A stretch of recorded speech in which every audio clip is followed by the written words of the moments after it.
예수께서 와서 보시니 나사로가 무덤에 있은지 이미 나으리라. 베다니는 예루살렘에서 가깝기가 한 5리쯤 되매 많은 유대인이 마르다와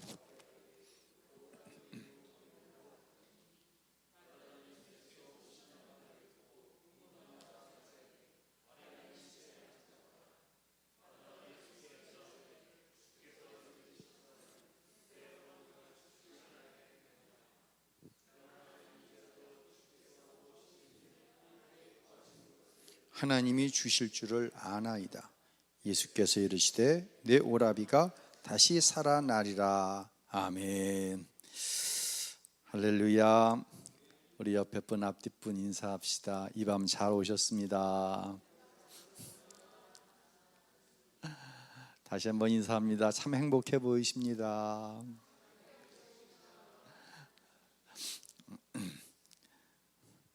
여기 뭐 없어졌죠? 네, 싹 다 쳐버렸어요. 드디어 없어졌네. 우리가 신앙을 이야기할 때 설명할 수 없는 게 신앙이 아니에요. 스스로 이야기해놓고 나중에 설명할 수 없는 거, 그게 신앙이 아니에요. 사실 하루 평균 지금 코로나에 얼마 명씩 걸리고 있어요? 17,000명에서 18,000명이 걸리고 있어요. 하루에.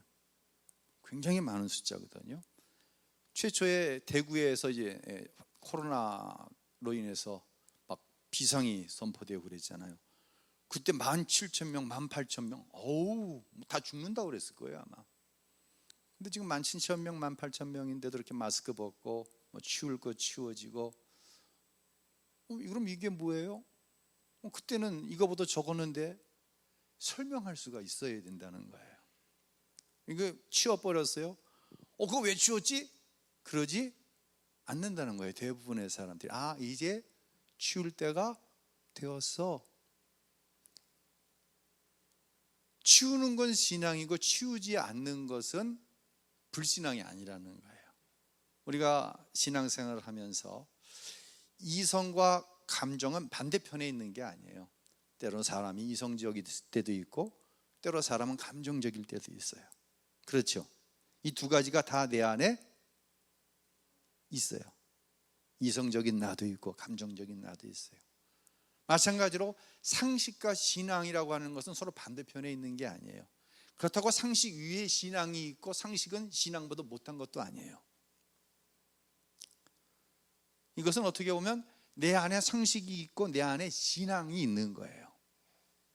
이게 공존할 때 설명이 되어질 수 있어요. 처음에 이제 코로나가 와서 나라에서 교회에서 모이는 것을 막 쿼터를 줬잖아요, 그렇죠? 예배당에 몇 프로 이렇게 해라. 그때 끝까지 그것을 무시하고 교회에서 점심도 그냥 그대로 먹고 또 오후 예배도 그대로 오전 예배 물론이고 그랬던 교회들도 있어요. 그 목사님들이 이제 뵈면은 그런 얘기 하시더라고요. 신자들에게 하나님보다 예배하러 왔는데 하나님께서 코로나 그까짓 거 안 막아주시겠냐고. 그렇게 하면 저는 믿음이 아주 없는 목사죠. 굉장한 믿음인 것 같은데 그 목사님은 분명히 코로나에 걸렸거든. 근데 끝까지 감기라고 그러더라고.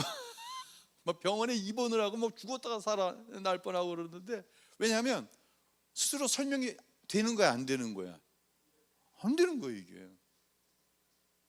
그래서 늘 다시 말씀드리지만 내 안에는 이성과 감정이 함께 존재하고, 신앙 밑에 상식이 있는 것이 아니라 내 안에 상식과 신앙이 있는데, 상식의 눈을 가지고 볼 수 없는 신앙의 영역이 있을 뿐인 거예요. 때로는 상식을 넘어서는 신앙으로 결단하게 될 때가 있는 거예요. 근데 이것은 누가 하게 하세요? 내 안에 거하시는 예수의 영인 성령께서 하시는 거예요. 이것을 건강한 신앙이라고 얘기하는 거예요. 저는 여러분이 잘 아는 것처럼 신유의 능력이 뛰어난 목사는 아니에요. 그런데도 성도들이 하나님의 말씀을 읽다가 성령께서 감동하심으로 치유받는 것을 봐요. 그리고 어떤 분들은 자기 믿음, 목사님께 가서 기도 받을 때 이 병이 나을 것 같다는 믿음이 생겨서 저에게 기도 받으러 오시는 분이 계세요. 그럼 제가 서로 먼저 기도할 드릴 때 그분의 믿음, 내 믿음이 아니라 그분의 믿음으로 병이 나을 때가 있어요. 또 어떤 때는 하나님이 그분의 병의 치유함을 통해 하나님 살아계시고 하나님 영광을 나타내 주시기 원하실 때가 있어요. 하나님의 원하심이 있는데 저에게 하나님의 감동을 주셔요. 그럼 기도하자고. 그가 원하지도 않은데 기도하자고 할 때 그에게 어떤 악한 귀신의 역사가, 또한 우울증의 역사가, 또한 질병이 떠나가는 것을 보게 되어집니다. 이것이 성경에서 이야기하는 신앙의 모습이라고 하는 거예요. 아주 특별한 경험을 이제 목회를 하다 보면 해요. 어느 이제 성구영신 예배 때인데 이게 쭉 순서에 따라 기도를 해드리잖아요. 안수를 했는데 그 다음 날이 이제 주일이었어요. 신년감사 주일날 집사님이시는데 저에게 이런 이야기를 하는 거예요. 목사님, 확인 기도 한번 해달라고. 확인 기도가 뭔지 아세요? 나도 생전 처음 들어봤어. 확인 기도가 뭐냐면 안수를 받는데 갑자기 병든 곳이 뜨거워지면서 하나님께서 치료하셨다고 하는 확신이, 감동이 밀려오더라는 거예요. 그 실질적으로 이틀을 지나갔는데 병이, 현상이 없어져 버렸어요. 그럼 하나님이 치유하신 거잖아요. 그런데 이게 하나님이 치유하셨나 안 하셨나 의문이 들어오니까, 궁금해지니까 무슨 기도 해달라? 확인 기도 해달라. 난 별 기도 다 해봤네 진짜. 예. 그러니까 사람은요, 무슨 일이 잘 안 될 때도 두렵지만, 기도의 응답이 안 될 때도 두렵지만, 기도가 응답되었는데도 두려움이 있는 거예요. 그래서 오늘의 설교의 제목이 세상과 다른 두려움이다 라는 제목을 가지고 말씀을 나눌 거예요. 그러고 보면 우리의 삶 전체가 두려움일 수 있어요. 오늘 우리가 잘 아는 요한복음 11장, 나사로, 또 나사로의 오누인 마리아와 마르다가 나옵니다. 그런데 이 마리아 남매와 예수님의 관계를 오늘 본문 5절에 보면은 예수님께서 그들을 사랑하셨다라고 이야기해요. 여러분은 하나님께서 사랑하는 하나님의 자녀인 줄로 믿습니다. 굉장히 중요한 거예요. 그래서 이 마리아와 마르다가 자기의 남매인 나사로가 중병에 걸렸을 때 사람을 보내서 자기 상황을 알리는 거예요. 내 오라비 나사로가 중병에 걸렸습니다. 알리는 거예요. 그 얼마나 친밀한 관계예요. 이 밤 여러분을 축복하는 것은 하나님이 여러분의 아버지세요. 예, 우리는 하나님과 굉장히 친밀한 관계예요. 하나님이 나사로와 마리아와 마르다를 사랑하신 것보다 여러분을 더 사랑하시면 더 사랑할지 덜 사랑하지 않으세요. 믿으시길 바랍니다. 예. 신앙생활을 하면서 가장 무성된 것은 바로 하나님과 나와의 친밀한 관계예요. 여러분은 신분이 뭐예요? 난 하나님의 자녀예요. 하나님의 자녀된 저와 여러분에게 뭘 주셨냐면 권세를 주셨어요. 아멘. 요한복음 1장 12절 우리 한번 읽어보겠습니다. 영접하는 자, 곧 그 이름을 믿는 자들에게는 하나님의 자녀가 되는 권세를 주셨으니. 아멘. 할렐루야. 하나님의 자녀가 되는 권세를 주셨어요. 마리아와 마르다가 내 오레비 나사로가 병이 들었습니다. 전가를 해서 알릴 정도의 친분 이상의 하나님과 여러분의 관계는 그래요. 그런데 말이에요, 우리가 신앙생활을 하면서 해결해야 될 의문점 중에 하나는 뭐냐면, 자녀가 되는 권세를 가진 것과 그 하나님의 자녀라고 하는 권세로서의 특권을 누리며 사는 것은 별개의 문제예요. 이게 무슨 의미일까요? 유대인들을 향해서 예수님께서 한 비유의 말씀을 드셨는데요, 누가복음 14장 16절로 18절까지만 한번 읽어볼까요? 시작. 어떤 사람이 큰 잔치를 베풀고 많은 사람을 청하였더니 잔치할 시각에 그 청하였던 자들에게 종을 보내어 이르되 오소서 모든 것이 준비되었나이다 하며 다 일치하게 사양하여. 그대로 다 보세요. 어떤 유력한 사람이 잔치를 베풀었어요. 그냥 진짜 없는 거 없이 다 갖춰놓고 잔치를 베풀고 종들에게, 사람들에게 알려라. 잔치 시각을 딱 알려줘가지고 그냥 오기만 하면 된다, 와서 누리기만 하면 된다. 잔치를 베풀었어요. 그래서 그 시각이 되었어요. 그런데 모든 청함받은 사람이 일치하게 한 사람도 예외 없이 못했다? 잔치에 오는 것을 사양했다는 거예요. 이게 누구에게 주신 말씀? 유대인들에게 주시는 말씀이에요. 유대인들은 자신들이 하나님께서 선택하신 선민이라는 선민의식이 너무너무 강한 사람들이었어요. 그런데 예수님께서 뭐라고 말씀하시냐면 내가 너희들을 청했다. 나중에 어떤 일이 벌어집니까? 청함받은 사람들이 오지 않으니까 종들을 다시 길거리에 내보내서 그것이 거렁뱅이가 됐든지 누가 되었든지 그냥 막 청하는 거예요. 그랬더니 그들이 그 잔치 자리에 온 거예요. 이건 누구의 얘기예요? 이건 이방인들을 얘기하거든요. 그러니까 선민의식이라고 하는 의식만 가졌지 막상 하나님께서 주시는 하나님의 선민으로서의 특권을 누렸다 못 누렸다? 한 사람도 못 누렸다는 이야기인 것이에요. 사랑하는 성도 여러분, 다시 말씀드립니다. 정말 신앙생활을 하다 보면은요, 하나님께서 부르셔서 하나님의 자녀로 분명히 삼아 주셨어요. 그런데 하나님의 자녀로 부름받은 그 특권을 누리지 못하며 살아가는 거예요. 다시 말씀드립니다. 권세는 모든 사람에게 동등하게 주어져요. 하지만 하나님의 능력, 하나님의 특권을 누리며 사는 사람은 많지 않다고 하는 것이 예수님의 말씀인 거예요. 여기서 많지 않다고 하는 것은 커트라인이 높다는 얘기가 아니에요. 예수를 어떻게 하기만 하면, 믿기만 하면. 할렐루야. 마치요, 운전면허를 땄는데 장롱 속에 넣고 운전하지 않는 면허를 무슨 면허라고 그래요? 장롱면허라고 그러잖아요. 여러분 가운데도 장롱면허 있는 사람이 있을 수 있어요. 이건 면허가 없는 게 아니에요. 있는 거예요. 하지만 운전은 못하는 거예요.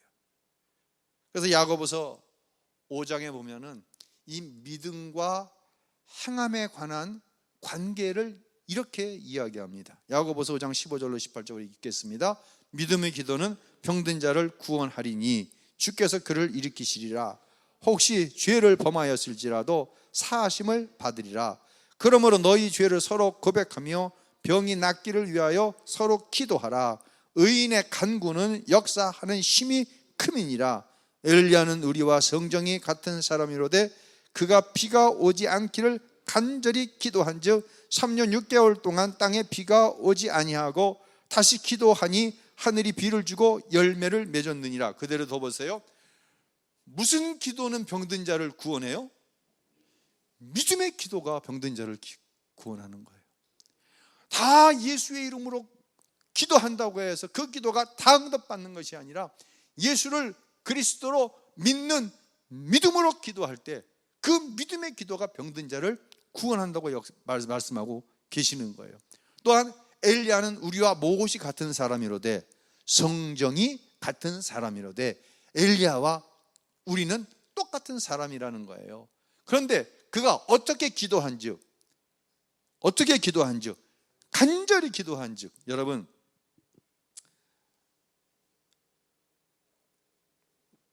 우리가 통성으로 기도할 때 주여 3번 부르고 기도합니다. 주여 1번 부르고 기도합니다. 이렇게 얘기하잖아요. 어느 목사님께서 이렇게 기도하는 기도의 행위를 어떤 이방 종교의 기도 행위로 말씀을 하시더라고요. 그 목사님의 말씀도 일리가 있더라고요.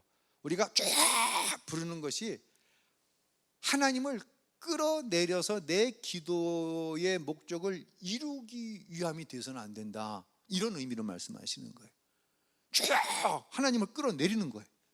그리고 내 기도 들어달라고 강압하는 거예요. 안 된다는 거예요. 의미가 있어요.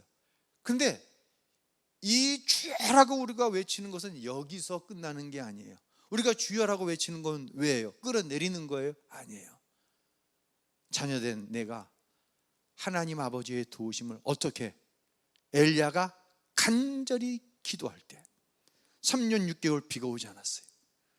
또한 엘리야가 하나님 앞에 선지자의 사명을 가지고 간절히 기도할 때 비가 내린 줄로 우리는 믿습니다. 그러니까 여기서 주여라고 하는 것은 끄집어 내리는 의미가 아닌 뭐다? 간절함이라고 하는 것이죠. 엘리야 선지자의 간절한 기도, 그 기도가 비를 오지 않게 하고 비를 오게 하고 바알 선지자들과의 숫자적으로 감당할 수 없는 대결 가운데 하나님의 능력으로 말미암아 승리한 줄로 우리는 믿습니다. 그러니까 우리는 권세가 있는데 그 권세를 야고보서 5장에서는 첫째 믿음의 기도고, 두 번째 간절한 기도, 이 두 가지 기도는 다 하나님과 나와의 관계에서부터 나온다고 하는 것이에요. 자, 이제 나사로가 죽었다고 하는 기별을 사람들을 통해 예수님께 보냅니다. 예수님께서 그래? 나사로가 자는 거야. 그랬더니 제자들이 자는 거예요? 그럼 깨어나겠네요. 이 잠단다고 하는 의미를 이 제자들이 잘못 받아들인 거죠. 그 소식을 듣고 예수님께서 바로 나사로에게 가지 않으세요. 예. 그리고 제자들에게 이런 말씀을 하세요. 15절 우리 한번 읽어보도록 합니다. 시작. 내가 거기 있지 아니한 것을 너희를 위하여 기뻐하노니 이는 너희로 믿게 하려 함이라. 그러나 그에게로 가자 하시니. 이미 나사로가 죽었어요. 예수님이 기별을 받고 바로 가시지 않았을 때 나사로가 죽었다는 소식을 들었어요. 그런데 예수님께서 뭐라고 하시냐면 잘 됐다고 그러시는 거예요. 이게 무슨 참 신앙적이지도 않고 상식적이지도 않은 이야기일까? 왜 잘 됐다고 그러셨어요? 이는 너희로 무엇하게 하려 함이라? 믿게 하려 함이라. 즉 어떤 두려움의 문제, 내 오라비가 죽었다고 하는 어떤 애통함의 문제가 있는데 이 문제를 예수님께서 방치하고 계시는 거예요. 우리 모두에게는 두려움의 문제가 있어요. 어떤 고난의 문제가 있어요. 근데 이 문제를 예수님께서 해결하실 능력이 없으신 것이 아니라 그대로 방치하고 계시는 거예요. 그러면서 하시는 말씀이 무엇을 위해서? 우리의 믿음을 위해서라고 말씀을 하시는 거예요. 이제 예수님께서 마리아와 이제 마르다가 있는 동네에 가십니다. 이미 동네는 이제 초상 분위기에 초상이 났으니까요. 예수님께서 오셨다는 이야기를 듣고 마르다가 동네 앞까지 예수님을 영접하러 나아가는 거예요. 그리고 마르다가 이런 얘기를 예수님께 해요. 자, 18절 19절 읽겠습니다. 마르다가 예수께 여짜오되 주께서 여기 계셨더라면 내 오라비가 죽지 아니하였겠나이다. 그러나 나는 이제라도 주께서 무엇이든지 하나님께서 구하시는 것을 하나님이 주실 줄을 아나이다. 아멘. 마르다가 믿음이 대단해요. 굉장히 대단해요. 굉장히 대단한 거예요. 예수님이 여기 계셨다면 내 오라비가 예수님의 치유하시는 능력으로 말미암아 병이 나 안 죽었을 것이라는 얘기예요. 굉장한 믿음이에요. 그런데 우리가 요한복음 11장을 잘 알잖아요. 마르다의 믿음이 굉장한 것 같은데 이건 역시도 예수님께서 하시는 능력을 자기 생각으로 제한하고 있는 믿음이라는 것을 아는 거예요. 왜? 나사로가 예수님이 여기 계셨으면 병이 치유되고 죽지 않았을 것입니다. 그러나 우리는 알고 있어요. 어떤 나사로가 살아날 것을, 죽은 나사로가 살아날 것을 알고 있는 거예요. 자, 어떻게 보면 예수님께서 하실 일, 예수님의 신적인 능력에 대해서 마르다가 다 알지는 못하지만, 예수님은 이 마르다의 믿음을 굉장한 믿음으로 높여주시면서 23절에 이렇게 말씀하십니다. 다 같이 읽겠습니다. 예수께서 이르시되 내 오라비가 다시 살아나리다. 할렐루야. 다시 말씀드립니다. 이 마르다의 믿음은 이게 제한이 있어요. 마르다가 예수님께서 내 오라비가 살아날 것이다 그러니까 뭐라고 얘기했냐면, 맞습니다. 예수님께서 부활하셔서, 아니 예수님께서 훗날 공중에 재림하실 때 내 오라비가 예수님이 부활하신 것처럼 우리 오라비도 부활할 것입니다. 이 믿음으로 받아들였던 거예요. 근데 예수님은 예수님을 향한 신적인 능력을 제한하는 믿음을 가지고 있지만, 마르다가 이 믿음 역시도 굉장히 큰 믿음으로 보시는 거예요. 그리고 이제 동네로 들어가서 바로 이제 나사로의 무덤으로 갑니다. 무덤으로 가니까 무덤이 문이 동굴로 된 무덤을 이제 닫아놨잖아요. 돌문으로. 그걸 열으려는 거예요. 그러니까 마리아가 이런 얘기를 해요. 이미 내 오라비가 죽은 지 며칠 나흘이 되었습니다. 썩은 냄새가 날 것입니다. 이렇게 얘기해요. 그러나 예수님은 마리아의 이런 얘기를 믿음 없는 것으로 이야기하시지 않는 거예요. 왜? 마리아와 마르다의 무엇을 보시는 거예요? 예수님은 지금 그 믿음의 중심을 보시는 거예요. 그리고 그 무덤을 향해 예수님이 외치신 거예요. 나사로야 나오라. 할렐루야. 그때 나사로가 배에 동인 채 그대로 나온 거예요. 할렐루야. 그러니까요, 우리가 가지고 있는 이 염려, 두려움이라고 하는 것은 어떻게 보면 저와 여러분은 분명히 예수님을 믿어요. 하나님을 믿어요. 아멘. 근데 우리 스스로가 믿음의 분량이 적은 이유로, 아니면 어떤 이유로 하나님께서 하실 일을 제한하기 때문에 오는 두려움이 대부분이야. 우리가 갖고 있는 두려움은. 무슨 의미인지 이해가 되세요? 마르다, 마리아 믿음이 있는데 예수님의 믿음의 분량에는 이르지 못해. 근데 예수님은 그것을 믿음으로 여기셨어요? 불신앙으로 여기셨어요? 믿음으로 여기시고 선포하시는 거예요. 내 오라비가 살아나리라. 나사로야 나오라. 할렐루야. 이게 권세 있는 믿음, 하나님의 자녀로서의 특권을 누리며 살아가는 믿음의 모습이라는 거예요. 그래서 여러분이 가지고 있는 두려움은요, 그래서 세상 사람 갖고 있는 두려움과는 종류가 다른 거예요. 이것은 예수님은 여러분의 그 두려움을 오히려 믿음으로 여기시는 분량이 굉장히 큰 거예요. 제가 교회를 개척했을 때 한 40대 후반쯤 되는 권찰이 있었어요. 우리도 지금 권찰이 있잖아요. 교회에 등록을 했는데 참 많은 부분으로 성도들을 섬기고 제 목회를 많이 도와주셨어요. 아파트 단지 상가에서 가게를 2개를 운영을 하시는 거예요. 근데 이 권찰님이 하루는 성찬식을 하고 집으로 이제 다 예배가 마쳐 돌아오는데 전화가 왔어요. 뭐라고 얘기하냐면, 목사님, 성찬식을 하다가 병이 낫는 경우도 있나요? 이렇게 묻는 거예요. 내가 채찍에 맞음으로 너희가 무엇함을 얻었다? 나음을 얻었다고 말씀하시잖아요. 포도주를 나는데 목사님께서 성경을 쭉 읽어 나가시는데 포도주 잔을 마시고 나는데 아랫배가 막 끊어지듯이 싹 아프더라는 거예요. 그래서 아픈가 보다. 근데 이 권찰에게 뭐가 있냐면 요로 결석이 있었어.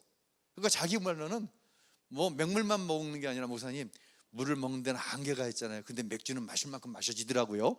이러면서 그랬는데도 이게 안 되더라는 거예요.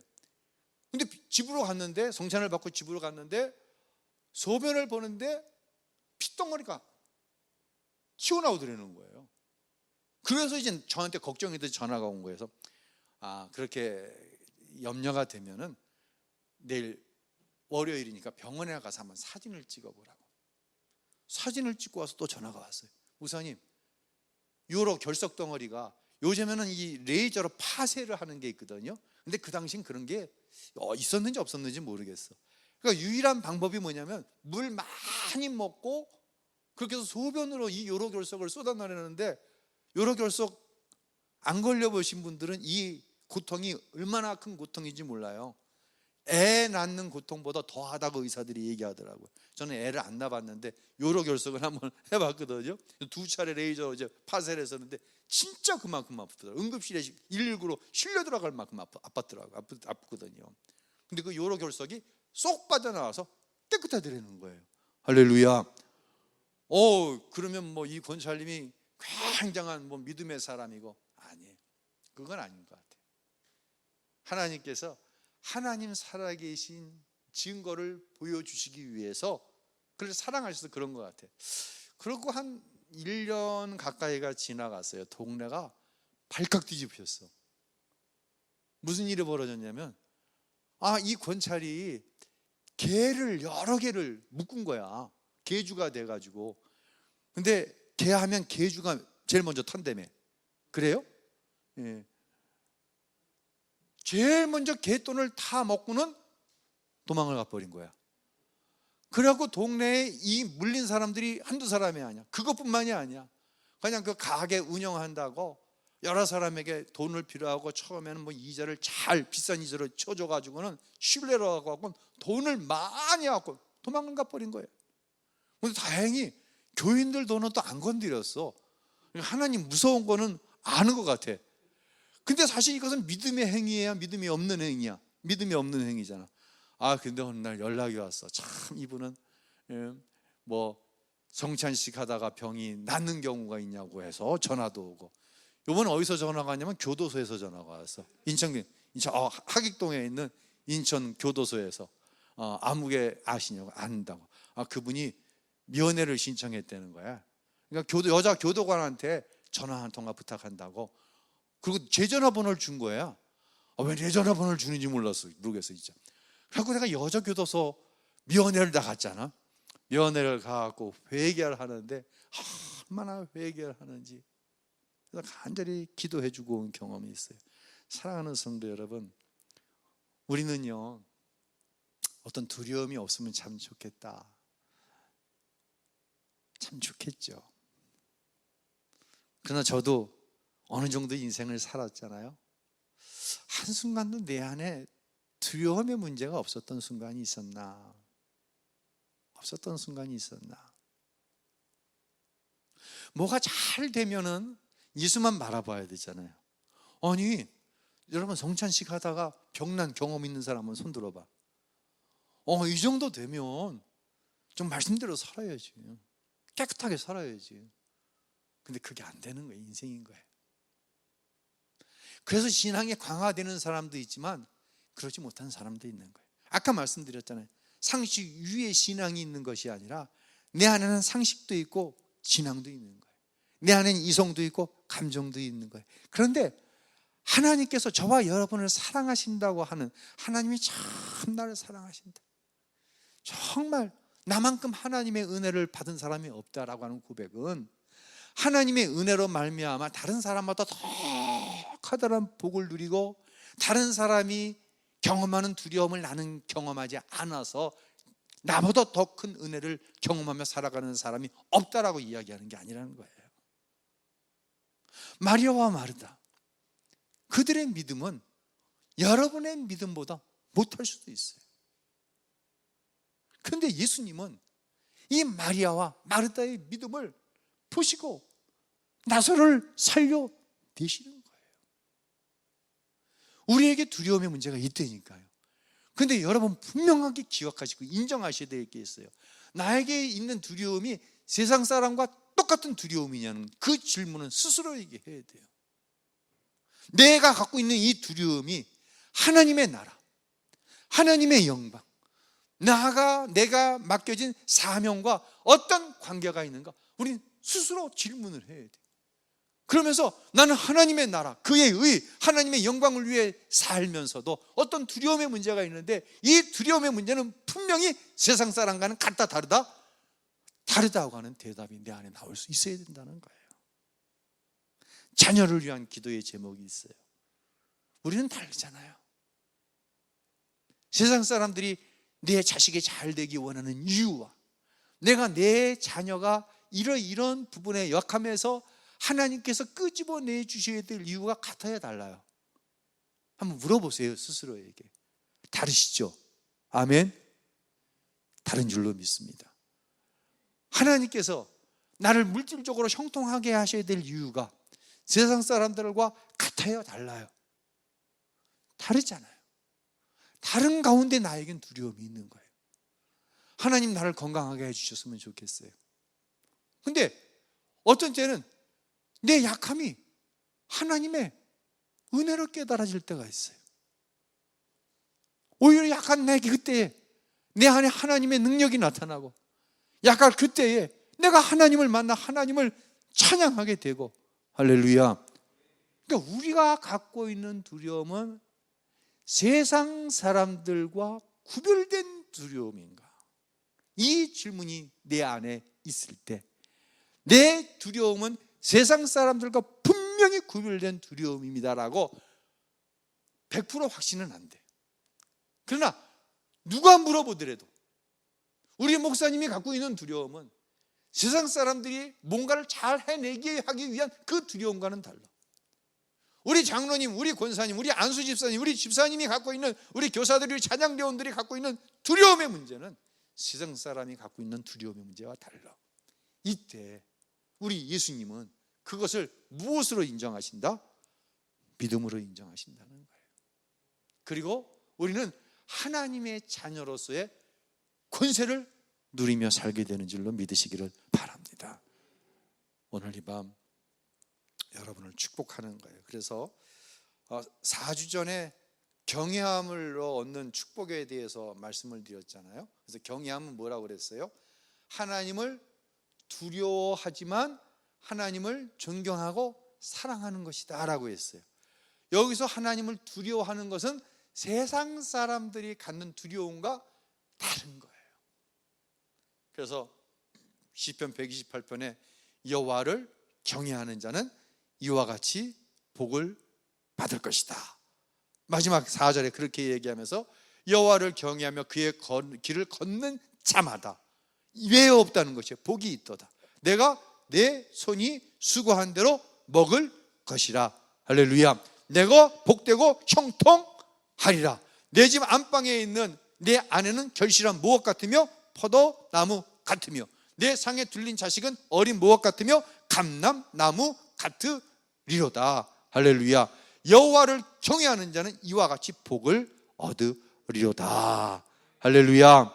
할렐루야. 우리 다 같이 한번 시편 128편 1절로 4절 읽고 말씀 마치겠습니다. 읽습니다. 여호와를 경외하며 그의 길을 걷는 자마다 복이 있도다. 내가 내 손이 수고한 대로 먹을 것이라. 내가 복되고 형통하리로다.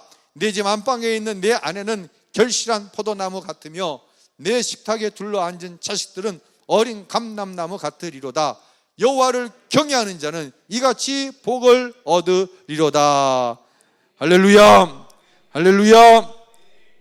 우리는 세상 사람들과 다른 두려움의 문제, 하나님을 경외하는 믿음으로 살아갑니다. 여러분이 하나님을 경외하는 믿음으로 살아가는 이상 하나님께서는 여호와를 경외하며 그의 길을 걷는 자마다 그게 누가 되었든지 반드시 복을 받을 것이라고 약속하신 이 축복의 약속이 분명하게 30배, 60배, 100배로 결실되어질 줄 믿으시기를 바랍니다. 찬양하겠습니다.